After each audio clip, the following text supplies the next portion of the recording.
Всем привет, я Иван, это Артем. Так, начинаем 4-ю серию ответов на вопросы. Вопросы все идут, то ли Ford такая ненадежная машина, то ли столько много пользователей, владельцев. Ну ладно. Значит, еще одна новость, значит, подписчиков на канале YouTube уже 5000, что очень радует, что количество растет участников. Может, скоро и рекламодатели появятся. Поэтому, если кто-то хочет прорекламировать свои услуги или запчасти на Ford, или еще что-то связано с этим автомобилем, обращайтесь ко мне в личку. Так, теперь начинаем. Новый формат. Артем читает сам и сам отвечает. Итак, первый вопрос. Подскажите, что делать? На приборке стало загораться сообщение, двигатель неисправен, и стало периодически мерцать и вырубаться. Пропаял приборку, проблема не ушла. Под капотом и в салоне все предохранители зачистил. При движении стрелка топлива стала то падать в ноль, то чуть больше реального показателя. Может, в ней проблема? Какие там датчики идут и как добраться до них? Если у вас приборная панель зеленого цвета на дорестайлинговом автомобиле, то вполне вероятно, что проблема с приборкой. Обычно пропайкой устраняется эта проблема. Честно говоря, сам я больше занимаюсь слесарными работами, и по электрике, если возникает вопрос, то есть человек, к которому можно непосредственно обратиться с этой проблемой. Но насколько я проинформирован, то на дорестайлинговых моделях с зеленой приборкой проблема именно в приборной панели. Ну, то есть знающий человек датчики знает, где перепаивать. Ну, да, я, честно говоря, да, я не следил особо за его работой, но видел, что он занимался этими вопросами. Не, ну в принципе любой автоэлектрик, который общается с Фордом, должен знать, что перепаять. Если он знал, если непосредственно там было видно, где там отошел припой или что-то, то это должно было устраниться, по идее. Но в принципе, если это не устранилось, то необходимо заново проверять все это. Ну, может, сама выпишем. Заново проверять все это и при необходимости опять пропаивать, либо искать, в чем причина неисправности. Потому что по поводу стрелки уровня топлива, то датчик стоит в баке. И до него добраться, чтобы нужно снимать бензонасос. Поплавок. Поплавок стоит в баке, да. Он стоит на бензонасосе. Проверить его реально показания, тяжеловато. Либо поменять его отдельно, либо... В общем, достаточно... Но если проблемы с приборкой, то там не только датчик уровня топлива не дает неправильные показания, там вообще с приборкой происходят странные вещи. И с другими стрелками тоже. Так что, если будет у вас необходимость, то свяжитесь со мной. Я вам непосредственно дам контакты электрика, вы с ним пообщаетесь. Следующий вопрос. Здравствуйте. Ford Focus 2, 1.6, 115 лошадиных сил. Рестайл декабрь 2010 года. У меня к вам вопрос относительно мгновенного расхода топлива и положения стрелки тахометра на холостых оборотах. Наблюдается следующее. На прогретом двигателе ощущается неравномерная работа. Стрелка тахометра немного плавает, примерно 800-830 оборотов в минуту, а мгновенный расход прыгает от 0,6 до 0,9 литров в час. Раньше было 800 оборотов в минуту, и расход почти постоянно 0,8 литров в час. На СТО посмотрели дроссельную заслонку, сказали в норме. Посоветовали чистку форсунок. По каким признакам определить, что необходима чистка, а также может ли быть дело в свечах зажигания? Пробег 43 500. Такие незначительные колебания в пределах нормы. Да, но не факт, что реальный. Я второй хозяин. Заранее благодарен за ответ. Воздух, необходимый для поддержания оборотов холостого хода, подается через дроссельную заслонку. Загрязнение непосредственно дроссельной заслонки оно может сказываться на непосредственно оборотах холостого хода. Потому что зазор небольшой, на холостом ходу дроссельная заслонка практически закрыта. И небольшая щель между корпусом и дроссельной заслонкой позволяет вот проходить воздуху для поддержания холостого хода. Соответственно, если грязи много внутри, на корпусе, то, соответственно, может происходить плавание вот этого вот оборотов. Вследствие того, что будет подстраиваться компьютер автомобиля, будет подстраивать количество воздуха, для поддержания холостого хода. Но это же незначительные колебания. Что-то... Незначительные колебания. Это может быть связано с этим, потому что свечи при пробеге, я так понял, 43 500, если там стоят еще штатные заводские свечи, то на двигателе 1.6 устанавливались платиновые свечи на заводе. Обычно их хватает порядка 80 тысяч километров пробега. Ну, это их ресурс. И, соответственно, из-за них вряд ли могут быть проблемы. Если, конечно, их никто-то не менял и... Да, он второй хозяин, даже не знает, да. может, это нереальный пробег. Ну, желательно, конечно, посмотреть, выкрутить свечи и посмотреть, что они из себя представляют. Есть много ли там нагары, какой там зазор непосредственно в свечах. Но дело в свечах зажигания может быть только в том случае, если уже там очень сильно изменились зазоры в свечах, и искра недостаточно эффективна для сгорания смеси. Ну, это видно, это все выявляется при внешнем осмотре. Достаточно выкрутить свечи, и будет понятно. 3 месяца назад стал владельцем Ford Focus 2 Restyle 1.8, бензин, хэтчбэк. На днях делал замену масла, снял защиту, обнаружил масляные потеки в стороне коробки и в части, откуда выходит привод колеса, тяга шуса. Сильные потеки в крайней левой части коробки. Если смотреть снизу вверх, в сторону морды авто, подскажите, что делать, опасно ли это? В месте, где из коробки выходит привод, ставится уплотнение, так называемый сальник. Соответственно, эти сальники меняются. Ну да, я так понял из текста, что имеется в виду именно сальник привода колеса. У нас есть такой видеоурок, по-моему, да, это вот какой правый привод, да? Ну да, обычно их два, левый и правый. Нет, он говорит про коробку какую-то, нет? Ну, из коробки выходит привод. Один привод левый, другой привод правый. Да. Соответственно, в тех местах, где они втыкаются в коробку, стоят масляные уплотнения. Да, урок по замене у нас есть на сайте, только не помню. Если видно подтекание, то, соответственно, сальник меняется и подтекание устраняется. Здравствуйте, очень благодарен за вашу рубрику. Первый вопрос. ГУР начал жужжать. При увеличении оборотов жужжание, соответственно, усиливается. А также при повороте руля. Замена масла поможет устранить звук? Если да, то какую жидкость лучше залить? Ну, по первому вопросу, ГУР у вас, вот 1.6, двигатель 1.6, лошадей, 11 год. На пробеге 73 тысячи километров обычно жидкость еще не требует замены. Она даже и на 150 тысячах может не потребоваться.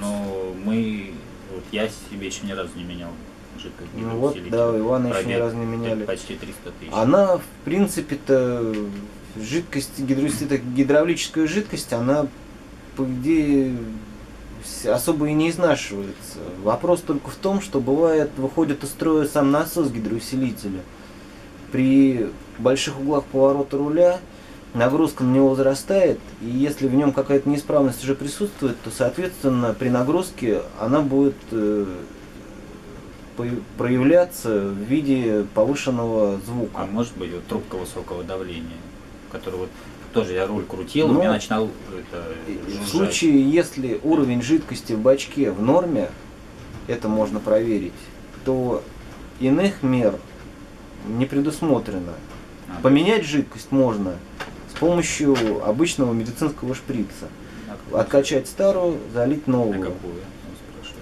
Да, и при после некоторого пробега, там 500 тысяч километров, можно повторить процедуру. Таким образом система немного что ли промоется. Ну и соответственно сменится жидкость. Ну, в принципе, ничего плохого в этом нет, можно это сделать, как бы если есть подозрение на плохую работу. А какую покупать, спрашивают? Жидкость оригинальную можно купить, она там зеленого цвета. Ну, она не так дорого стоит, по-моему, 600 рублей литр. Мудрить нечего, просто купить литр оригинальной жидкости и постепенно ее заменить. То есть старую откачиваешь? Старую откачать, новую залить, закачать. потом немного покататься, повторить процедуру. Можно 2-3 раза. Да. Соответственно, она там Так, поменяется. чтобы старую слить сразу? Да нет смысла в этом особого. Потом лучше это делать постепенно. Потому что если с насосом проблемы, то могут вообще возникнуть проблемы в виде зависания редукционного клапана, и будет тяжело крутиться руль. Ну, лучше это делать постепенно, медленно, но верно. Так меньше вероятности, что какие-то еще проблемы проявятся в ходе этой процедуры. Второй вопрос. Как можно узнать реальный пробег авто? Есть подозрение, что километраж скручен. Думаю, никак. Никак. Пробег реальный узнать никак. Да, на каких-то там машинах VIP-класса там есть какие-то вроде бы способы, типа черного ящика что-то, куда невозможно проникнуть. А здесь это все попроще сделано, и можно увидеть только это по внешним каким-то признакам, ну, подвески или там. Оплетка руля будет сильно. Ну да, там. И КПП там. Специалисты как-то узнают. Те, кто занимается продажей и покупкой машин, они на вид узнают.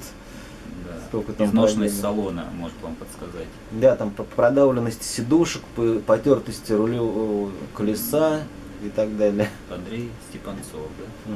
Подскажите, при наборе скорости начинает дергаться машина, и при этом начинает мигать чек, потом гаснет. Что это может быть? Ну, во-первых, нужно подключить адаптер и посмотреть, что за ошибка. Если в зависимости от этого уже делать дальнейшее.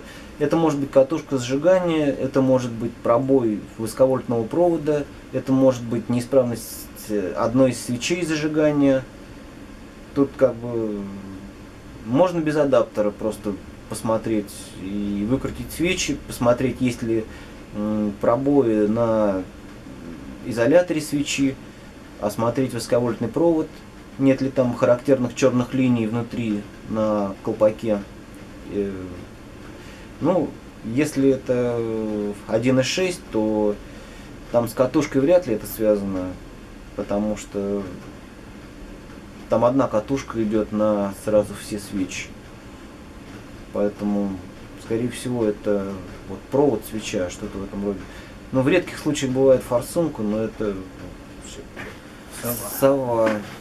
Ford Focus 2, 2006 год, пробег 122 тысячи километров, 1.8 ГУР, стук в рулевой рейке при вращении баранки влево-вправо на заведенном двигателе, хоть в середине, хоть при повернутом рулевом колесе. На заглушенном стук ощущается меньше. Рулевые тяги и опорные подшипники заменены, рулевые наконечники в норме. Критично ли это или нет? При подтягивании гайки на рулевой рейке стук ослабевает, но естественно усложняется поворот рулевого колеса. Ну, такого плана стуки на рейках в принципе присутствуют на всех машинах, даже на заглушенном или, ну, реже, когда на заведенном. В принципе,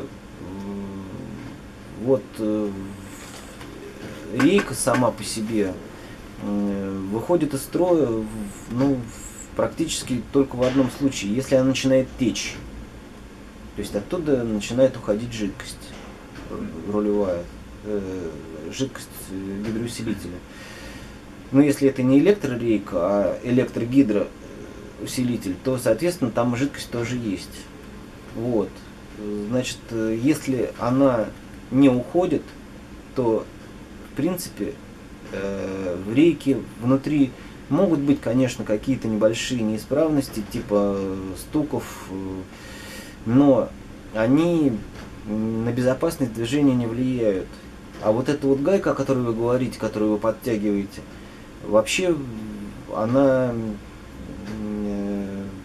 по фордовскому стандарту, по фордовскому регламенту ремонтному не подлежит ни подтягиванию, ни откручиванию.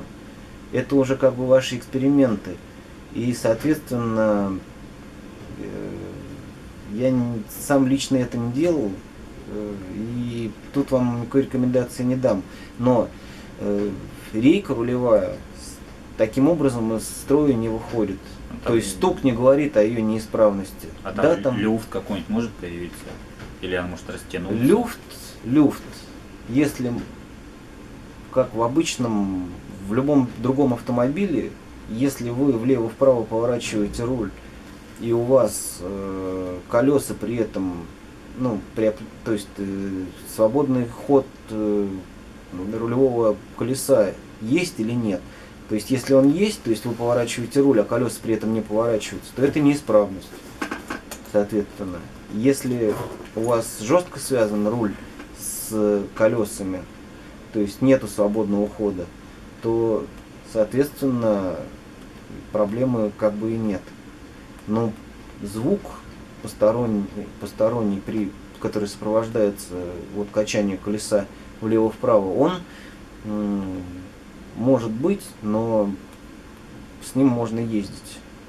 15.02. Да, RAV 15.02. Задницу уводила, была такая проблема. Заменил амортизаторы, результата не было. На зимней резине такого не было. Летняя стояла Мишлен. Заменил резину сзади, немного пожестче. Проблема ушла. Ну, помнишь, в предыдущей серии был там на скорости уводила зад. На этот вопрос. Мы так и не поняли. Алекс С. Спасибо за познавательные видео.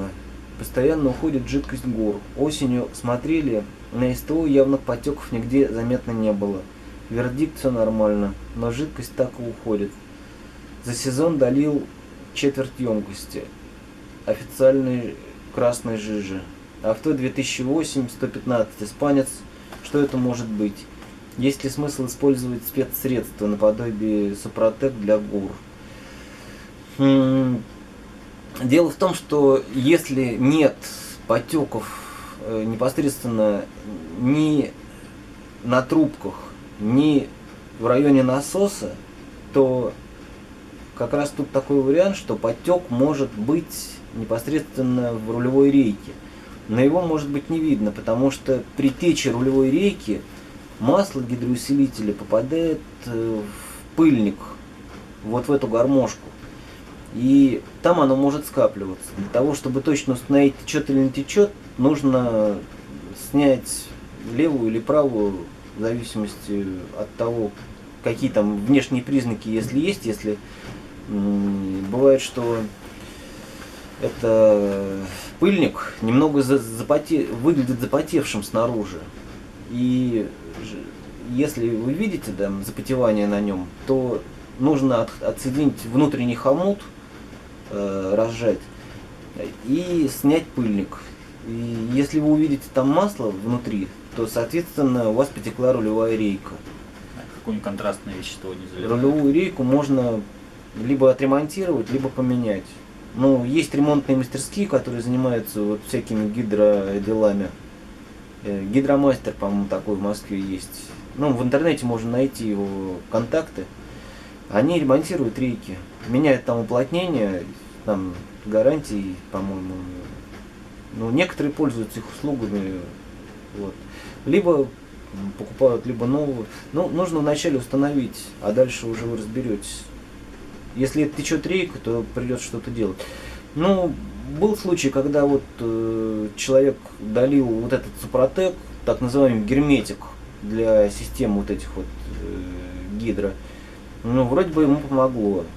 Не знаю, надолго ли это все хватит, но попробовать можно. Это самое, как бы, Это перед продажей. самый дешевый выход из ситуации. Илюша Тимофеев. Здравствуйте. Ford Focus 2, рестайл 2008, 1.6 100. Несколько вопросов. Когда отпускаю педаль сцепления, возникает стук-щелчок.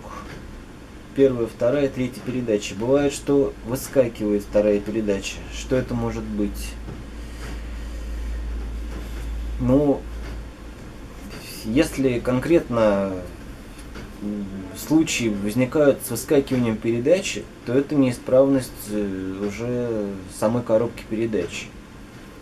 То есть в этом случае придется ее вскрывать и смотреть, потому что это может быть какие-то детали внутренние, типа вилки включения изношенной, муфты включения. То есть это уже проблема такая узкопрофильная. То есть тут нужен человек, который занимается коробками, который бы устранил эту неисправность. Может ли разрушаться ступичный подшипник из-за изношенных стоек? Недавно менял подшипник, прошел всего 4000 и снова загудел. Возможно, некачественный, конечно. Какой примерно у них ресурс завода?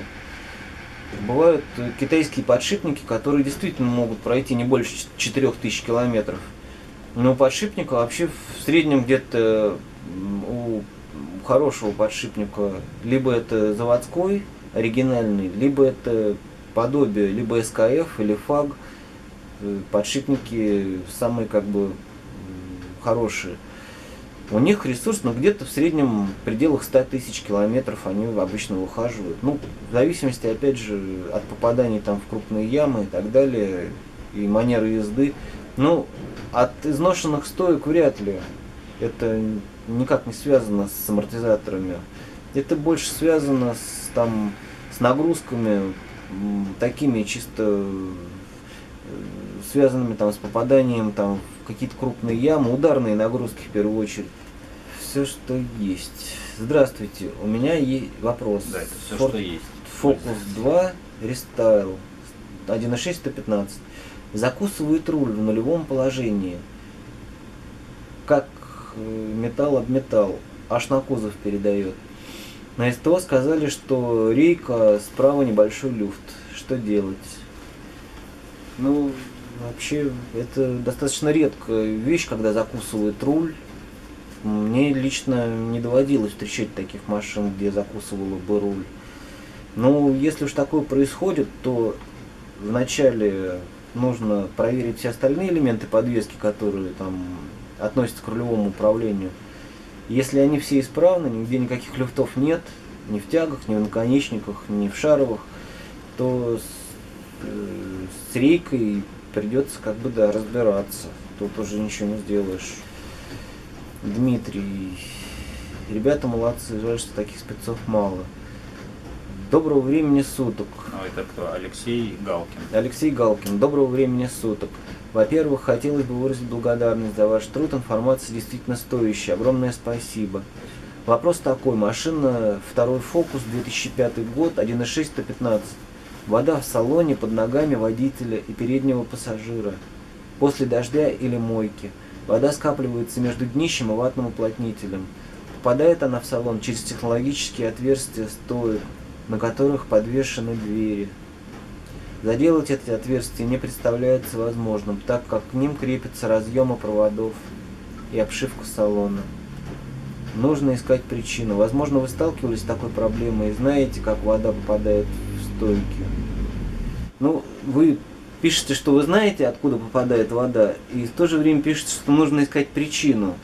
Просто если вы знаете причину, то с помощью там каких-то дополнительных герметиков можно попытаться как-то дополнительно загерметизировать те места, откуда вы думаете она попадает. Почему у других не попадает, а здесь попадает? Значит, что-то там Если, не хватает, наверное. Нужно осмотреть, да, уплотнителя все ли там хватает. штатные уплотнения вообще на месте. Если все на месте, то у меня нет уверенности, что она попадает там.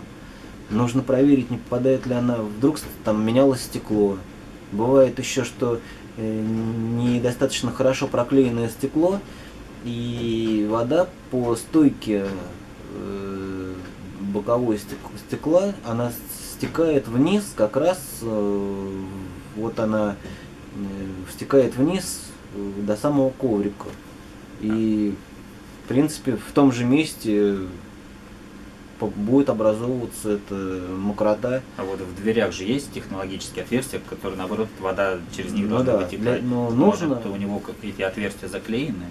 Ну, какие-нибудь? обычно это проверяется. Вот стекло проверяется с помощью под молдинг ставится что-то типа маленькие вороночки, снимается внутренняя обшивка, один человек льет воду в эту вороночку таким образом, чтобы она под молдинг попадала сразу непосредственно, а другой смотрит изнутри, и если там вода будет появляться, капли, то, соответственно, это течет стекло. А в случае, если попадает вода через, как вы говорите, стойку, то, в принципе, это тоже проверяется. Но для этого нужно разобрать обшивки внутри и заехать на мойку и попросить, чтобы керхером полили эти места, ну, наиболее, которые уязвимы, да, которые связаны вот с этими вот местами, где... И тоже нужно будет смотреть изнутри, попадает вода или нет, чтобы точно установить, откуда. Вот. Да. Сергей Люфт.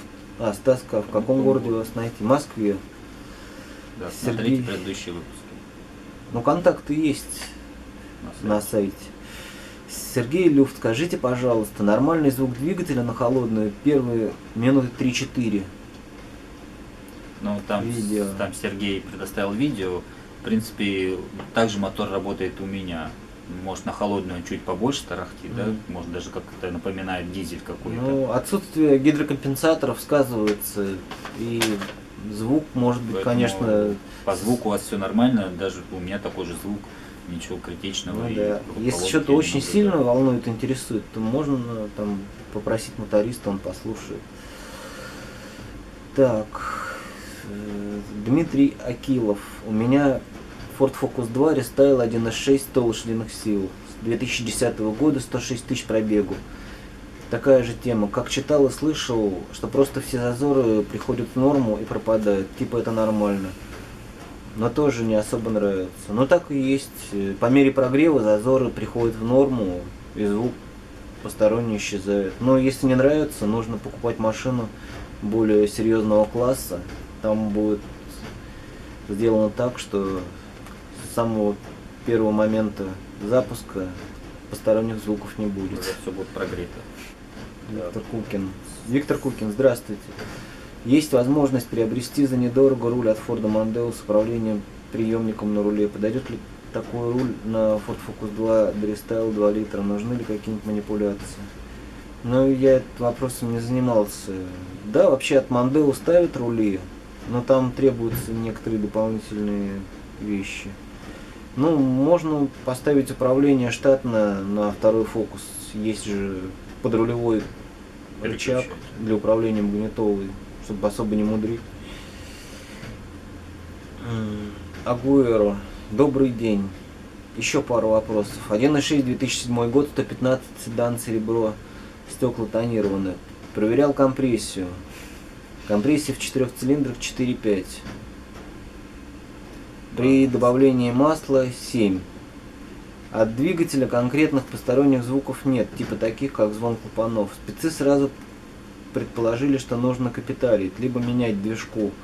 Пробег 176. Летом менял комплект ГРМ на гаражах. Есть предположение, что выставлен не по меткам. Машина, кстати, не дымит синим пламенем. Свечи сухие с черным нагаром. Тянет, правда, не очень, как с прицепом. На холодную неплохо. Это из-за того, что стекла тонированы. Недавно чистил лавром, но думаю, при износе колец толку от него не будет. По зиме появился свист при выжимании сцепления подшипник, а также имеется свободный ход педали. Забринчала ручка переключения передач, особенно при нагрузке на первой и второй передаче, да и на нейтралке бринчит. Бывает, поправишь чуть ручку и не бринчит. Усилилась проблема, на мой взгляд, после того, как у меня пару раз выбило передачи, видимо, не до конца воткнул. Хотя в целом передачи включаются свободно. Масло в коробке летом менял. А еще при трогании появилась тенденция к тому, что машина может заглохнуть, как будто мало газа даю. Некое бренчание. Заранее спасибо. Советы очень нужны, ибо я новичок в фордах, а в моем городе официалов нет. По поводу двигателя. Проверить метки газораспределения, если нет уверенности, что они выставлены правильно. Но это обязательно. Второе. После проверки компрессии, если она недостаточна, то просто необходимо будет смотреть, разбирать моторы, смотреть, какие зазоры в кольцах, какова выработка в цилиндрах. Все это влияет на компрессию, и если она будет недостаточной, то машина не будет работать как положено. По поводу клапанов то же самое. Если там будет нагар на них очень большой, или они будут неплотно закрываться, то компрессии тоже не будет достаточной. То есть тут однозначно, если подозрения на проблемы с мотором, такие чисто механические, то их нужно приводить в норму. Либо менять двигатель. Тут однозначный ответ – это необходимо делать диагностику. Потому что в первую очередь проверка компрессии, если она не соответствует, то дальше уже идет разбор двигателя. По поводу свиста при выжимании сцепления, это скорее всего да, сам подшипник выжимной. Но для того, чтобы опять же его точно идентифицировать, то что это он, то придется снять коробку. Он стоит на первичном валу внутри коробки передач, поэтому внутри карты расцепления. То есть придется снять коробку передач, чтобы непосредственно до него добраться. Но видео у нас также есть по замене, да? Но одновременно со свистом еще может проявляться это в виде вибрации на педали сцепления, потому что при больших износах уже он начинает даже ногой чувствуется, что подшипник неисправен, при выжиме. Да, Помимо звука происходит еще некоторое его вибрирование педали. Потом по поводу ручки, по поводу бренчания, как бы это уже там нужно снять чехол, посмотреть, внутри может быть добавить какой-то смазки из баллончика. Там, в принципе, система очень элементарная. И главное найти, где там что бренчит. Спасибо за ответ про масло, очень развернутый ответ. Теперь все сомнения с выбором масла отпали. А масло в коробке, кстати, вообще, в принципе, можно не менять. Оно заливается туда на весь срок службы агрегата. Меняется только в случае капитального ремонта. Поэтому вылет передачи не может быть связан с маслом. Единственное, что это проверить уровень масла, чтобы оно было в норме. Для этого там есть контрольно-заливное отверстие. Вот. А больше, в принципе, там никаких проблем с этим не связано. Дальше. Сергей Северный. В прошлом разе я спрашивал, что такое 20, а это получается ведущий, холостой ход. Это холостой ход, да, это холостой ход. Будем знать. Коллега правильно сказал дело. Прошивки тут только два варианта. Или постоянно чистить дроссель, или один раз перепрошиться. Наиль Одноголов. Некоторые умельцы обходились бюджетным вариантом плавания холостого хода. На 1.8 просверливают отверстие в дроссельной заслонке на 3 мм. И проблема решается. Может и так, да. Я, правда, не просверливал, не могу сказать с уверенностью, что проблема решится. Ford Focus 1, 1.8, 2004 год, механическая коробка передач. Такая проблема. Стук биения спереди, при движении. Быстрее едешь, быстрее стучит. Еще кидает руль при скорости примерно 100-110. Если при этой скорости приотпустить педаль газа, то руль перестает кидать. Опять нажимаешь, то снова начинает отдавать в руль. И при торможении кидает еще руль. Я так понимаю, биение руля при движении — это, скорее всего, балансировка колес передних. Необходимо проверить и отбалансировать. Либо это может быть даже связано с резиной, либо с геометрией самого колесного диска. Если он где-то бился и сам по себе имеет биение, то даже балансировку это не вывести. То есть тут нужно пытаться менять колеса. Но для начала нужно проверить балансировку и внешне осмотреть колесный диск, есть ли явные вмятины. Причем при балансировке человек, который балансирует колесо, в принципе, биение может увидеть и так глазом. То есть, если диск гнут, он вас предупредит, что диск погнут, и нужно его либо править, либо менять. Это что связано с биением при высокой скорости. По поводу биения при торможении, это, скорее всего, связано с тормозными дисками. То есть, если диск тормозной тоже имеет неправильную форму, то есть бьет, то при торможении тоже в руль будет отдавать. Это помогает, это либо проточка диска, либо замена его. Александр Долгов. Друзья, всем привет. Насчет предыдущего обращения. Легкого ощущения дергания в холодное время суток при только прогретом двигателе. У меня Ford Focus 2 2007 года, 2 литра. Это происходит или при стоянке, или при медленном движении. Потом все пропадает. Ну, вообще причин масса. Ну, более нужно, конечно, сложный вопрос. Надо искать неисправность в момент ее проявления. Ну, для этого нужно, естественно, как-то все это со знающим диагностом просто вместе смотреть. Потому что разные бывают действительно проблемы. И с высоковольтной системой, и могут быть проблемы с системой подачи топлива, с форсункой, может проблема быть даже с катализатором. Бывает, что сбивается катализатор, и именно на горячую начинаются вот какие-то проблемы. Ну, все это нужно от простого к сложному последовательно смотреть. Ну, в момент, когда это все проявляется, вот, надо искать проблему. Последний был вопрос, да? Все, всем спасибо. Свои новые вопросы пишите в комментарии к этому видео. На чьи вопросы не ответили, уж извините, попробуйте еще раз написать. Вот, заходите на наш сайт, ссылка будет в описании. Также у кого срочные вопросы по ремонту обслуживания, также и все на сайт. И больше видео на нашем сайте. Я не все видео выкладываю на YouTube, поэтому заходите туда. Спасибо. Да, до свидания.